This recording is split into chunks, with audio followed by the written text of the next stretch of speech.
الحمد لله وكفى وسلام على عباده الذين اصطفى أما بعد أعوذ بالله من الشيطان الرجيم بسم الله الرحمن الرحيم قال الله تعالى في كلامه المجيد والفرقان الحميد أمن يجيب المضطر إذا دعاه ويكشف السوء ويجعلكم خلفاء الأرض أإله مع الله قليلا ما تذكرون صدق الله العظيم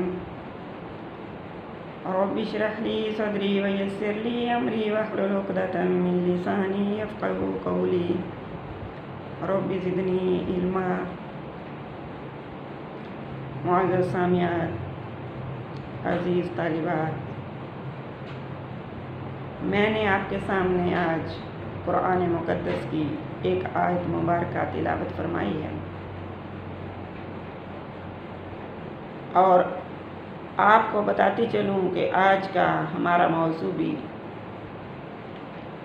یہ ہے کہ بے چین حال انسان، بے قرار حال انسان، بے قراری اور بے چینی کی حالت میں اللہ کو پکارنے سے کیا ہوتا ہے۔ بے چین اور بے قرار شخص کو بھی ان لوگوں میں شمار کیا جاتا ہے جن کی دعا اللہ رب العزت جلد قبول فرماتے ہیں۔ مضطر شخص، بے چین شخص، امن یجیب المضطر اذا دعاہ، اللہ فرما رہے ہیں کون ہے جو بے قرار کی دعا کو قبول فرماتا ہے۔ اللہ فرما رہے ہیں بتاؤ کیا معبودان باطل بہتر ہیں یا اللہ بہتر ہے، جو بے قرار آدمی کی دعا قبول فرماتا ہے، اذا دعاہ جب وہ اللہ کو پکارتا ہے اور اللہ اس کی مصیبت کو دور کرتا ہے، ویکشف السوء، مصیبت تکلیف کو دور کرنے والا کون ہے؟ اللہ اس کی مصیبت کو دور کرتا ہے، اس کی تکلیف کو ہٹاتا ہے۔ وَيَجْعَلُكُمْ خُلَفَاءَ الْأَرْضِ، اور تم کو زمین میں صاحب تصرف بناتا ہے، خلیفہ بناتا ہے، نائب بناتا ہے۔ الہ مع اللہ قلیلا ما تذکرون، کیا کوئی اور معبود ہے اللہ کے ساتھ؟ کیا کوئی اور معبود ہے؟ کوئی اور ایسا کر سکتا ہے؟ مع اللہ کے ساتھ کوئی ہیلپر، کوئی اور معبود ہے؟ قلیلا ما تذکرون، فرمایا تم لوگ بہت کم نصیحت حاصل کرتے ہو۔ میری معزز سامعات، جب انسان مجبور، بے بس اور بے کس ہوتا ہے، جب اس کو کوئی راہ نظر نہیں آ رہی ہوتی، تو اس کی نظر سیدھی کس ذات کی طرف پہنچتی ہے؟ اللہ۔ جب اس کو ہر راستہ بند ملتا ہے، ہر گلی بند ملتی ہے، تو اس کی نظر سیدھی آسمان کی طرف اٹھتی ہے، اللہ تعالیٰ پر پہنچتی ہے، ہر طرف سے امید آس ختم ہو جاتی ہے، اور سچے دل کے ساتھ اللہ جل شانہ کے حضور میں بندہ درخواست کرتا ہے۔ اس بے چینی، اس بے قراری کی حالت میں جب بندہ اللہ جل مجدہ کی حضور میں درخواست لے کر آتا ہے کہ میری مصیبت دور فرما دے، میری بے چینی، بے قراری ختم ہو جائے، تو چونکہ اس موقع پر انسان ظاہر اور باطن سے اللہ پاک کی جانب متوجہ ہوتا ہے اور یہ یقین کر لیتا ہے کہ ہر راہ بند ہے، کوئی بھی میری مصیبت کو ہٹانے والا نہیں، کوئی بھی مجھے اس تکلیف سے ہٹانے والا نہیں، اور اسے اس بات کا صدق دل سے یقین ہوتا ہے کہ اللہ جل شانہ کے علاوہ میرا کوئی نہیں جو اس وقت میری بے چینی اور میری ظاہری اور باطنی تکلیف اور دکھ کو دور کر سکے، رفع کر سکے۔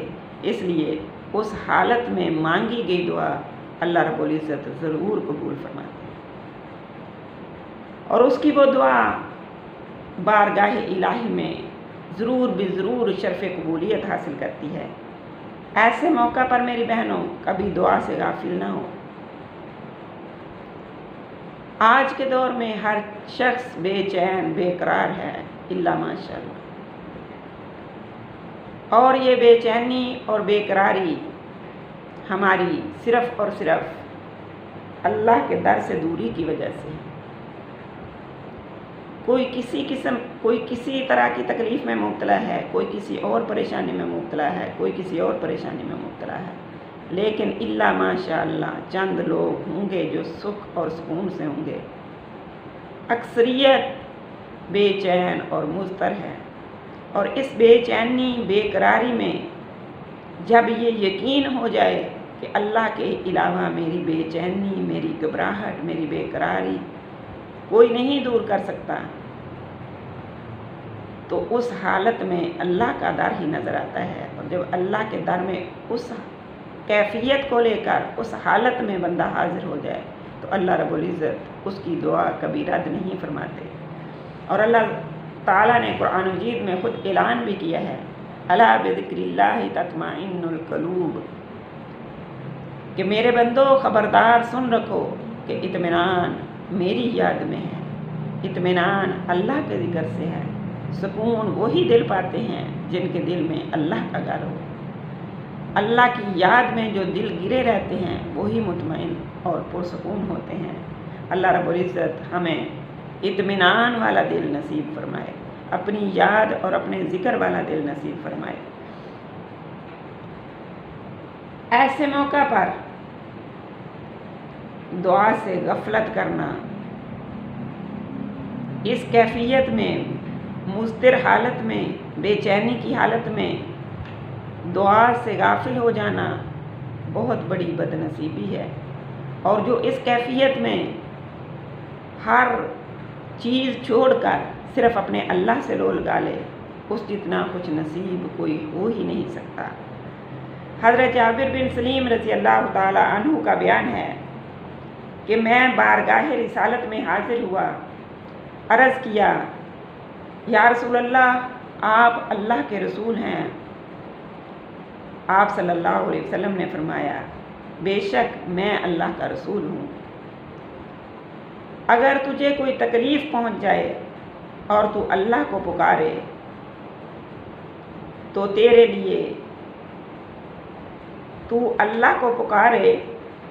لیے سبزہ لگا دے، اللہ تیرے لیے سبزہ اگا دے۔ اور اگر تو چٹیل میدان میں ہو جہاں گھاس پانی کچھ نہ ہو اور آبادی سے بہت دور ہو، اور وہاں تیری سواری گم ہو جائے، اور اس حالت میں تو اللہ کو پکارے، تو اللہ تیری سواری کو تجھے واپس کر دے۔ یعنی بے قراری کی کیفیت ظاہر کی کہ اس بے چینی، اس بے قراری میں جب تو اللہ کو پکارے گا تو اللہ تجھے تیری سواری واپس کر دے گا۔ میری بہنوں، جب انسان بیمار ہوتا ہے، مرض کی حالت میں ہوتا ہے، تو اس وقت بھی وہ بے چین ہوتا ہے، اس وقت بھی وہ مضطر ہوتا ہے، بے قرار ہوتا ہے۔ اور جب کوئی میڈیسن، کوئی دوائی اثر نہیں کر رہی ہوتی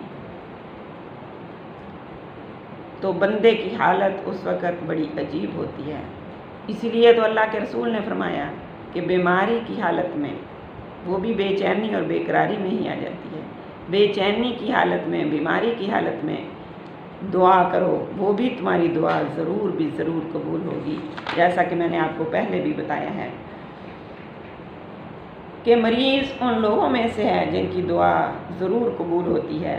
اللہ جل شانہ سے سوال ہمیشہ عافیت ہی کا کرنا چاہیے، لیکن اگر بیماری آ جائے تو اس کو بھی صبر و شکر کے ساتھ برداشت کریں۔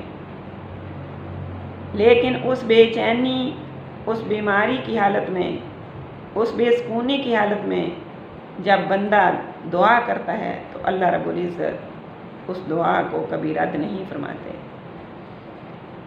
مومن بندہ جب بیمار ہوتا ہے تو اول تو بیماری کی وجہ سے، اس بیماری سے اللہ رب العزت اس کے گناہ معاف فرما دیتے ہیں اور اس کے درجات بلند فرما دیتے ہیں۔ دوسرے، جو تندرستی میں وہ عبادت کرتا تھا اس کا ثواب اس کے لیے لکھ دیا جاتا ہے۔ اور نمبر 3، اس کی دعا کی معاشیت، اس کی دعا کی حیثیت بہت بڑھ جاتی ہے اور وہ دعا ضرور بھی ضرور قبول ہوتی ہے۔ ایک حدیث مبارکہ میں ہے کہ حضور نبی کریم صلی اللہ علیہ وسلم نے ارشاد فرمایا کہ جب تم کسی بیمار مریض کے پاس جاؤ تو اس سے دعا کے لیے ضرور کہا کرو کہ میری بہن اپنے لیے بھی دعا کر اور ہمارے لیے بھی دعا کر، اور اسے یہ بات بتائیں کہ تمہاری اس بے چینی بیماری کی حالت میں مانگی گئی دعا اللہ رب العزت ضرور قبول فرمائیں گے۔ اور اس سے یہ کہو کہ میرے لیے بھی دعا کر، ہمارے لیے بھی دعا کر، کیونکہ اللہ کے رسول فرما رہے ہیں کہ اس کی دعا فرشتوں کی دعا کی طرح ہے۔ بیماری کی حالت میں، بے چینی کی حالت میں مانگی گئی دعا اللہ کے رسول فرما رہے ہیں فرشتوں کی دعا کی طرح ہے۔ اور میری معزز بہنوں، مریض اپنی تکلیف میں اور کچھ نہیں کر سکتا تو اللہ کے ذکر میں مشغول تو رہ ہی سکتا ہے، لیکن وہ لوگ جن کی قسمت میں اللہ کرے۔ بعض لوگ تو بیماری اور بے چینی کی حالت میں بھی شکوے اور شکایتیں کرتے رہ جاتے ہیں۔ اللہ رب العزت ہمیں اس شکووں شکایتوں والی حالت سے اپنی پناہ میں رکھے اور ہر بے چینی، ہر بیماری میں اپنے ذکر میں مشغول رکھے، اور اس حالت میں اپنے لیے، اپنے عزیز و قربا کے لیے، اپنے دوست احباب کے لیے خوب دعائیں کر سکتا ہے مریض۔ مومن کی بیماری بھی میری بہنوں یاد رکھو ایک نعمت ہے۔ مومن بندے کی بیماری، تکلیف کسی نعمت سے کم نہیں، مگر بندہ اپنی حیثیت پہچانے تو پھر، اور نعمت کو نعمت تو جانے۔ قرآن و حدیث کا علم نہ ہونے کی وجہ سے مسلمانوں کو نہ ایمان کی قیمت معلوم ہے اور نہ ہی مومن کی حیثیت کا پتہ ہے۔ اللہ جل شانہ سے دعا ہے کہ اللہ رب العزت ہمیں علم دے اور ہمیں سمجھ دے۔ اس کے علاوہ میں نے آپ کو پہلے بھی بتایا ہے کہ پیٹھ پیچھے کسی مسلمان بہن بھائی کے لیے دعا کرنا، وہ دعا اللہ رب العزت کبھی رد نہیں فرماتے۔ اپنے لیے تو دعا کرتے ہی ہیں، اللہ جن کی قسمت میں کرے وہ اپنے لیے تو دعا کرتے ہی ہیں، اس کے ساتھ اپنے مسلمان بہن بھائیوں کے لیے خصوصی اور عمومی دعا ضرور کرنی چاہیے۔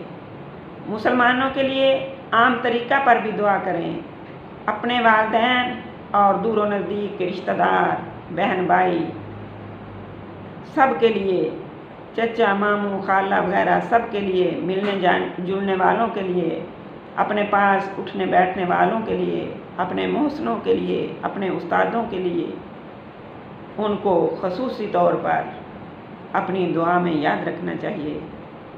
دعا کے لیے میری بہنوں کوئی کہے یا نہ کہے، دعا کرتے رہیں، اس میں اپنا بھی فائدہ ہے اور جس کے لیے دعا کی جائے اس کا بھی فائدہ ہے۔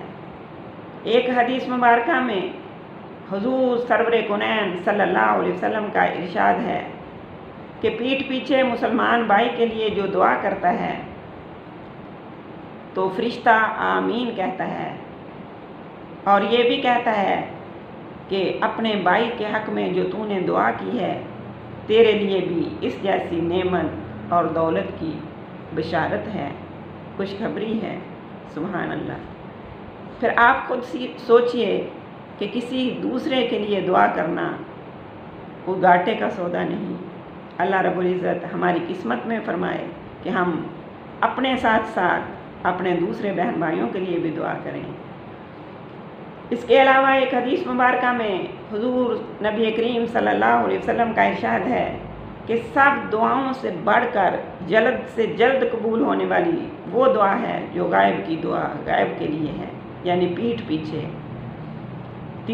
ترمذی شریف کی یہ حدیث ہے کہ سب دعاؤں سے بڑھ کر وہ دعا جلد قبول ہوتی ہے جو بندہ اپنے بھائی کی اس کے پیٹھ پیچھے کرتا ہے۔